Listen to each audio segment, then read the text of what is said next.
Saudações primeiro ano, tudo bem com vocês? Animados para mais uma aula? Então vamos lá.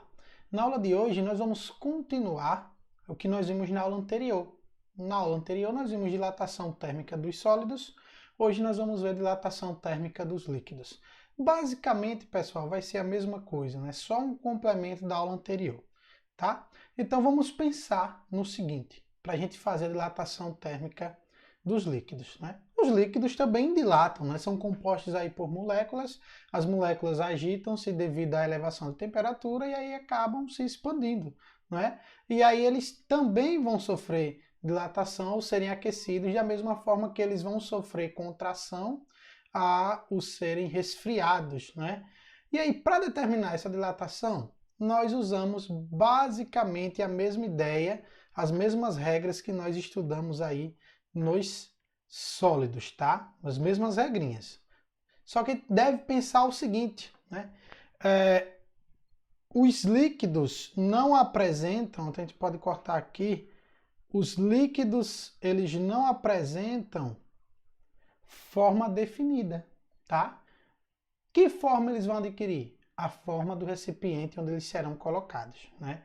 Ou seja, a forma do recipiente onde eles vão ser expostos. E aí, por esse motivo, é que a dilatação térmica dos líquidos será feita apenas em relação à dilatação volumétrica, da mesma forma que nós vimos lá para os sólidos. Então, na aula anterior, eu demonstrei a vocês como é que chega ali na relação matemática para calcular essa dilatação. E basicamente nós temos que a variação de volume na dilatação volumétrica é igual ao volume inicial vezes o coeficiente gama de dilatação volumétrica vezes a variação de temperatura delta θ. Significa aí que eu vou depender apenas do volume inicial do meu líquido e também vou depender aí do meu coeficiente de dilatação volumétrica do líquido em questão, que deverá ser dado ou deverá ser pedido nas questões que nós devemos resolver, tá? Então, sempre que vocês estiverem se deparando com dilatação térmica dos sólidos, perdão, dos líquidos, vocês devem ter ciência de que vai ser uma dilatação sempre volumétrica aqui para os nossos estudos. Fechou? Então, nós já temos aí essa ideia e vamos falar um pouquinho mais sobre essa dilatação, principalmente a questão de dilatação aparente. Então, primeiro passo, líquido vai dilatar mais que sólido. Por quê, professor? Porque os líquidos, né, as moléculas estão um pouco mais livres que os sólidos. E por esse motivo, né, elas conseguem se afastar mais devido a um aumento de temperatura. Tá? Isso daí é uma regra geral. Isso quer dizer que há exceções? Sim, há exceções. Nós vamos ver daqui a pouco, inclusive uma delas com a água. Mas basicamente, líquido dilata mais que sólido e gás dilata mais, né? O estado gasoso vai dilatar mais que líquido e mais que sólido, porque no estado gasoso as moléculas estão bem mais livres, então elas conseguem também se afastar muito mais depressa, aí dependendo dessa variação de temperatura. Então, primeiro passo, nós temos que pensar o seguinte, né? Nós temos um recipiente aqui que tem um ladrão, né, que é um local onde o líquido pode vazar e o líquido está cheio até chegar nessa região aqui do ladrão. Em seguida, nós vamos aquecer. O que é que vai acontecer? O recipiente vai dilatar? Com certeza. É um material, como qualquer matéria, possui molécula, qualquer variação de temperatura aí vai produzir uma dilatação. O líquido vai dilatar? Também. Só que como o líquido vai dilatar mais, o que é que vai acontecer? Vai fugir aqui, vai transbordar uma parte de líquido aqui por esse ladrão, né? Por esse ladrão aqui no meu recipiente. Então eu vou ter aí uma dilatação aparente, porque o que caiu aqui, o líquido que transbordou, é o que a gente vai achar que foi o líquido que dilatou. Mas não é bem assim, pessoal.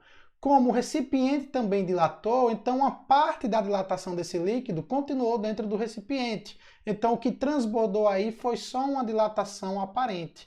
Então o que é que eu tenho que fazer? Sempre que eu quiser a variação do volume do meu líquido, eu tenho que considerar essa variação do volume aparente, certo? Que é a que cai, que é a que transborda do meu recipiente, mais a variação do volume do recipiente. Então eu tenho que levar em consideração essas duas coisas, tá? Porque se o líquido vai dilatar mais que o recipiente, se ele estiver cheio ali até o máximo do recipiente, ele vai transbordar. Ou seja, ele vai sofrer uma dilatação que a gente vai achar que é a dilatação real. Mas ela é aparente porque o recipiente também se dilata. Então ele vai conseguir pegar uma parte dessa dilatação do líquido. Então por isso que nós temos que ficar ligados nessa situação. Da mesma forma que se eu quiser o coeficiente de dilatação do líquido, ou seja, o meu gama, vai ser o coeficiente de dilatação aparente mais o coeficiente de dilatação do recipiente, tá? Esse coeficiente de dilatação aparente ele é relativo. Por que ele é relativo? Porque ele depende do material no qual o recipiente é constituído. Então você sabe que materiais diferentes dilatam de maneira diferente. Então esse coeficiente de dilatação aparente vai depender do material que é feito o recipiente. Então sempre que você tiver uma variação de volume e você tem do líquido e você tem uma variação de volume no recipiente, consequentemente você vai ter uma variação de volume aí aparente, né? Se ele estiver cheio até a borda, vai transbordar e vocês podem fazer um teste com isso. Com a água, por exemplo, vocês podem encher uma panela de água até a borda e colocar no fogo. Vocês vão ver que conforme a temperatura vai aumentando, vai acabar sobrando aí um pouquinho dessa água, vai acabar caindo aí no fogão da casa de vocês, justamente porque a água vai dilatar mais que o material, que o próprio alumínio, no caso das nossas panelas. Então fiquem ligados aí nessa parte de dilatação aparente.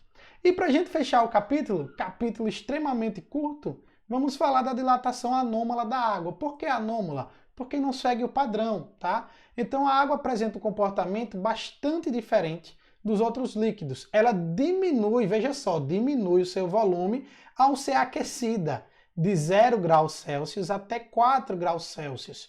Então, o que é que deveria acontecer aí? A água deveria aumentar o seu volume, mas ela diminui. Nossa, por que isso acontece? Porque a água tem uma característica aí ímpar, né? E aí, após 4 graus Celsius, ela vai sofrer dilatação normal como qualquer outro líquido. Mas veja que interessante, de 0 até 4, ela vai contrair o seu volume. Ela tinha um volume maior, a gente pode acompanhar aqui no gráfico.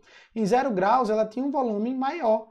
E aí, conforme foi aumentando a temperatura até chegar em 4 graus Celsius, ela diminuiu o seu volume. Aqui, nessa parte aqui, onde nós temos o mínimo de volume da água, ou seja, 4 graus Celsius. E após isso, né, conforme a temperatura aumenta, ela vai sofrer a dilatação volumétrica normal, como qualquer outro líquido, né? E por que esse fenômeno ocorre? Devido à forma molecular da água, né? Ou seja, de 0 até graus Celsius ocorre quebra nas ligações de hidrogênio, pessoal. E isso faz com que esse volume aí ele diminua, tá? Isso justifica também, por exemplo, quando nós colocamos um recipiente aí cheio de água dentro do congelador. Quem não já colocou uma garrafa totalmente cheia de água no congelador e ela não estufou, ela não aumentou aí as suas dimensões, que era para acontecer o contrário, era para a água diminuir as suas dimensões, no entanto ela aumentou. Tem um texto curioso sobre isso no fim do capítulo, peço que vocês leiam, tá?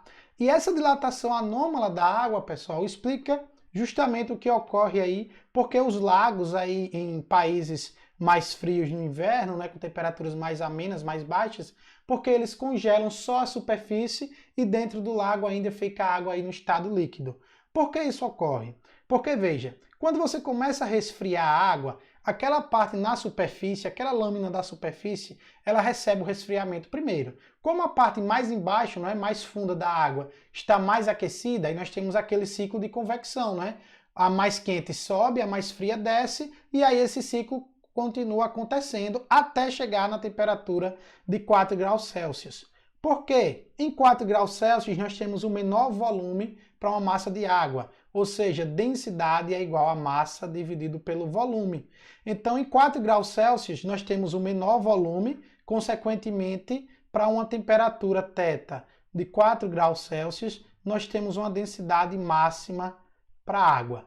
E aí, por ter uma densidade máxima aí na água, ela não vai simplesmente afundar, né? Porque nós vamos ter aí toda a água em 4 graus Celsius, você vai quebrar essa corrente aí de convecção. Como você quebrou a corrente de convecção e você não tem mais essas correntes de convecção, a água começa a congelar em cima, e aí ela congela em cima, só que dentro da superfície do lago, ela ainda continua no estado líquido. Continua no estado mais resfriado, mas continua ainda no estado líquido. Isso é por conta da dilatação anômala da água, que permite isso em dias frios. Então esse é o capítulo, esse é o conteúdo do capítulo, basicamente dilatação de líquidos, e aí a gente tem que se preocupar um pouquinho ali com a dilatação aparente, tá, pessoal? E vamos fazer agora uns exercíciozinhos para praticar já sobre esse capítulo. Então todos os exercícios que nós vamos fazer na aula aqui vai estar, pessoal, na página 49 do livro 5. Então vocês acompanhem aí, abram o livro, tentem primeiro fazer, depois tenta comparar com a resolução que vai sair aqui no vídeo. Se não, assiste também o vídeo, depois pausa aí, tenta fazer sem ver os cálculos de vídeo, depois faz a comparação. Tudo isso é válido. Então vamos para a primeira questão. Uma companhia compra 1 vezes 10 a 4 litros de petróleo a temperatura de 28 graus Celsius. Então eu tenho aí um volume inicial de 1,0 vezes 10 a 4 litros. Né? E uma temperatura inicial, um θ0, de 28 graus Celsius. Então vamos colocar aqui os dados. Se o petróleo for vendido a temperatura de 8 graus Celsius, ou seja, uma temperatura final aí de 8 graus Celsius, qual é a perda da companhia em litros? E aí ele dá o coeficiente de dilatação térmica cúbica do petróleo, ou seja, o nosso gama, né? Que é de 9 vezes 10 a menos 4 Celsius a menos 1, que é o nosso gama. Então, o que é que eu vou fazer aí? O que é que eu tenho que pensar? Veja só, se eu tinha uma temperatura inicial maior, teve uma temperatura final menor, a minha variação de temperatura vai ser negativa. Em que isso reflete? Reflete na perda de volume. Então, nós vamos calcular aqui uma variação de volume, eu vou deixar positiva, mas entendam que foi perdido esse volume não ganhado. Tá bom, gente? Então, vamos calcular agora justamente isso.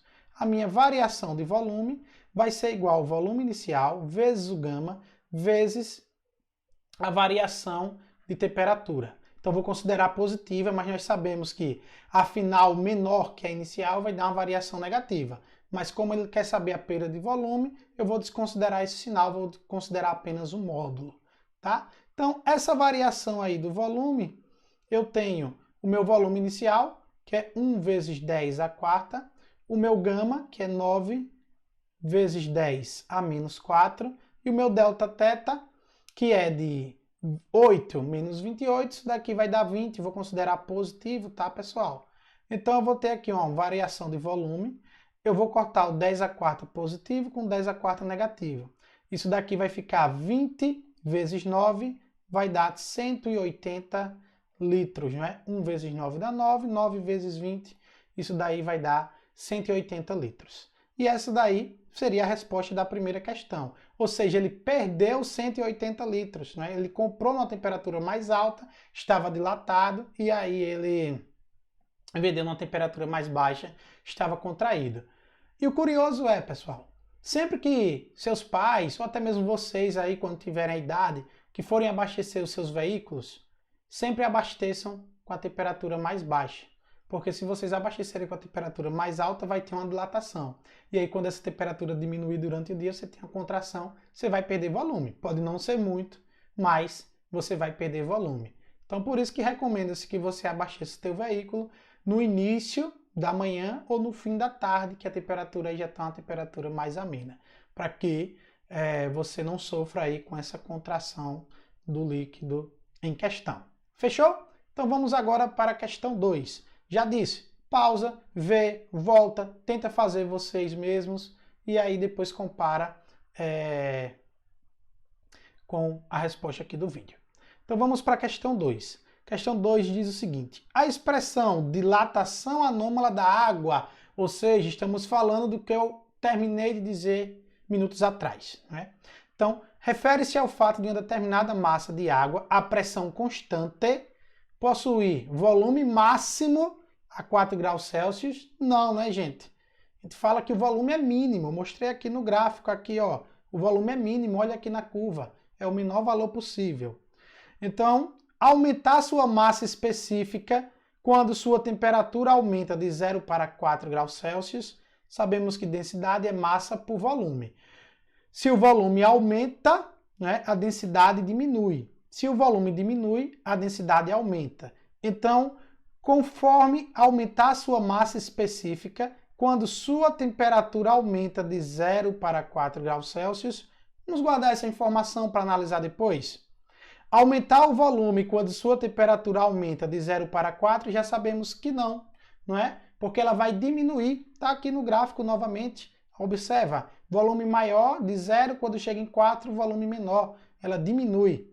Letra D, reduzir o volume quando sua temperatura aumenta a partir de 4 graus Celsius. Também não, ele vai aumentar o seu volume quando a temperatura passa dos 4 graus Celsius e aumenta e sobe. E possuir uma massa específica constante acima de 4 graus Celsius. Significa que a densidade vai permanecer a mesma. Também não é? Porque conforme o volume vai aumentando, essa densidade vai diminuindo. Então também não.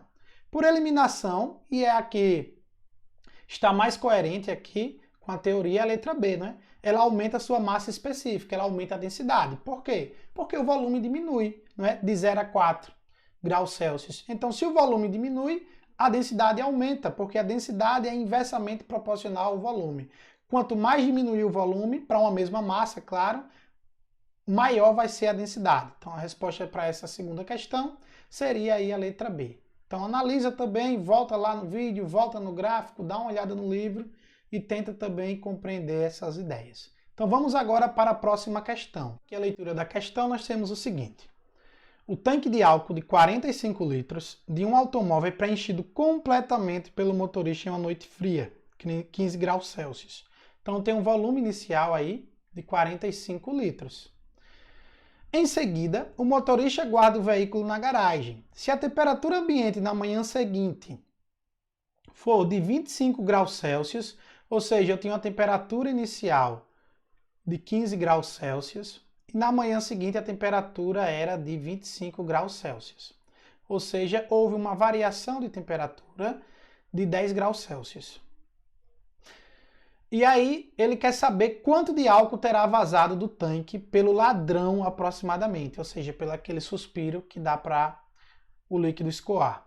Despreza a dilatação do tanque, ou seja, nós deveríamos pensar numa dilatação aparente, mas nós vamos considerar aí que o tanque não dilatou, nós vamos desprezar. Então, o que nós estamos interessados nessa questão é simplesmente a variação do volume, sem considerar a dilatação aparente, porque o tanque não dilatou. A gente vai desprezar a dilatação do tanque. E ele dá o coeficiente de dilatação real do álcool. Então, essa variação de volume vai ser o volume inicial vezes o gama, que é o coeficiente de dilatação real, vezes a variação de temperatura, delta θ. Então, essa variação no volume, que é quanto ele perdeu, no caso aí, no ladrão, volume inicial 45 litros. Por que eu não estou convertendo no SI? Porque se eu começo com o volume inicial em litros, o volume final da minha questão vai estar em litros. Como não tem nenhuma alternativa que me diga o contrário, como ele não pede no SI, eu vou manter o litro, tá bom? O gama é 1,12 vezes 10 ao menos 3, e a variação de temperatura vai ser de 10 graus Celsius. Então, esse ΔV vai ser aqui, ó, 45 vezes 1,12 é aproximadamente 50. Para o vídeo não ficar longo, você pode pausar e fazer essa continha aí, e você vai ver que vai dar aproximadamente 50. Vezes 10 a menos 3, vezes 10. Então, essa variação de volume vai ser de aproximadamente 50 vezes 10 a menos 2, não é? 10 a menos 3 vezes 10, conserva a base, somos expoentes. Menos 3 mais 1 fica menos 2. Então, isso daqui é aproximadamente 0,5, não é? 50 vezes 10 a menos 2 dá 0,5 litros. Então, o que saiu pelo ladrão aí foi meio litro com a variação de temperatura aí de 10 graus Celsius. Então, mais uma questão feita, já sabem, volta lá, treina, tenta fazer e depois acompanha novamente a solução. Vamos para a próxima. Questão 4. O que é que diz a questão 4? Um frasco cuja capacidade a 0 graus Celsius é de 2.000 centímetros cúbicos está cheio até a boca com um determinado líquido. O conjunto foi aquecido de 0 a 100 graus Celsius. transbordando 14 centímetros cúbicos. Então, esse transbordando aqui é o volume aparente, tá, gente? A variação de volume aparente é o que caiu, 14 centímetros cúbicos. O coeficiente de dilatação aparente desse líquido em relação ao material do frasco é igual a... Então, vamos lá. Eu tenho um volume que transbordou de 14 centímetros cúbicos, que é o volume aí aparente. Ou seja, então já estou aí na ideia da questão. Eu vou precisar aí do volume inicial? Vou. E qual é o volume inicial?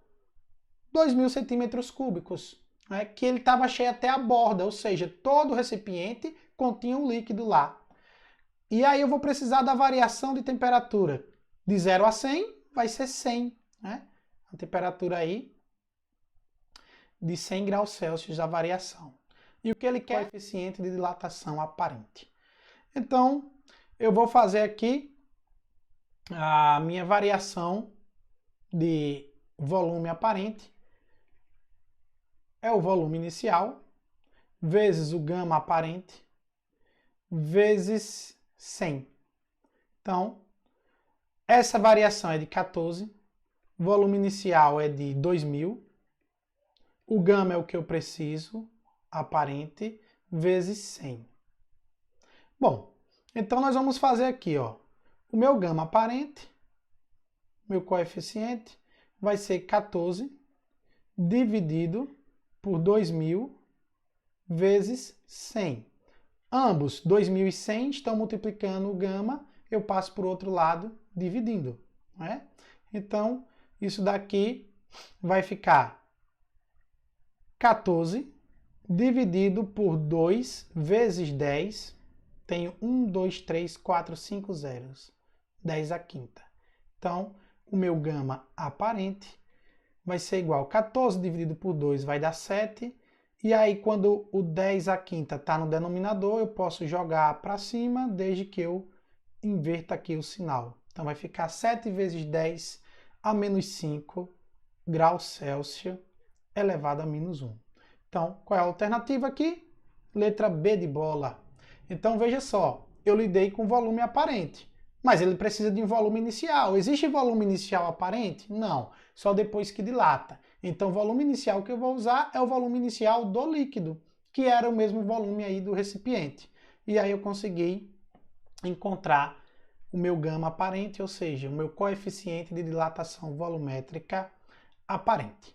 Então, vamos agora para a última questão, para que nós possamos finalizar a aula de hoje. Fazendo aqui a leitura da questão, nós temos que um recipiente de vidro com a capacidade de 3.000 centímetros cúbicos está completamente cheio de um líquido a 0 graus Celsius.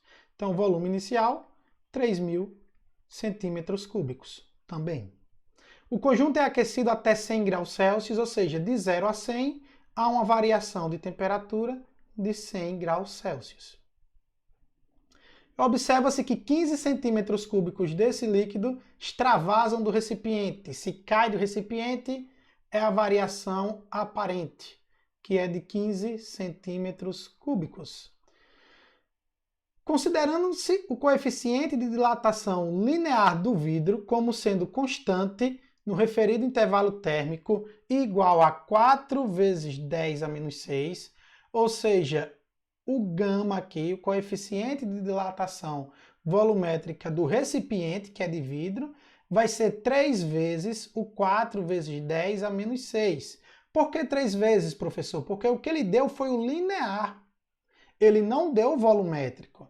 Mas como eu sei que nos sólidos o coeficiente de dilatação volumétrica vai ser 3 vezes o de dilatação linear. Então isso daqui vai dar 12 vezes 10 a menos 6 graus Celsius elevado a menos 1. Pronto. E aí ele quer o coeficiente de dilatação real do líquido. Então ele vai querer aqui o do líquido em questão, nosso real, que é igual ao do recipiente mais o do aparente, o coeficiente da dilatação aparente, que nós não temos. Então não dá para a gente ir por esse método. Mas nós podemos fazer o quê? A variação do volume real do líquido vai ser igual à variação do volume aparente que eu já tenho aqui, 15 centímetros cúbicos, mais a variação do volume do recipiente, que eu consigo calcular, já que eu tenho o coeficiente, já que eu tenho o volume inicial, e já que eu tenho a variação de temperatura. Então, a dilatação volumétrica real do líquido é o volume inicial, vezes o meu gama real, vezes a variação de temperatura. O aparente eu tenho que é 15, e o do recipiente vai ser o volume inicial, vezes o gama do recipiente, vezes a variação de temperatura. E aí é só fazer continhas. Então vai ser aqui 3.000 vezes o gama real, vou chamar só de gama R, para que não fique escrevendo sempre o real, vezes 100, e já que eu vou substituir aqui os outros gamas, né, vai ser igual a 15 mais o V0 também é 3.000, que é o mesmo volume inicial do líquido, é o mesmo aqui do recipiente, vezes o do recipiente, o gama, o coeficiente de dilatação volumétrica é 12 vezes 10 a menos 6, vezes 100. Então, agora fazendo as continhas, 3.000 vezes 100 vai ficar 3 vezes 10 a quinta, são 5 zeros, 3 vezes 1 dá 3, vezes o coeficiente de dilatação volumétrica real do líquido vai ser igual a 15 mais 3 vezes 100 vai ser o mesmo valor anterior, não é? 3 vezes 10 a quinta, vezes 12 vezes 10 a menos 6. Então, vai ficar assim, ó. 3 vezes 10 a quinta, coeficiente real de dilatação volumétrica do líquido, vai ser igual a 15, 3 vezes 12 fica 36, 10 a quinta vezes 10 a menos 6 fica 10 a menos 1. E aí a gente vai puxar agora para cá, para a gente finalizar. Então vai ficar assim, ó, 3 vezes 10 a quinta, gama real. Aqui, ó, 36 vezes 10 a menos 1 vai ser 3,6.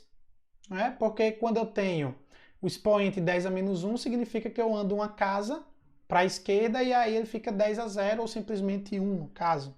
Então vai ficar aqui, ó, 15 mais 3,6.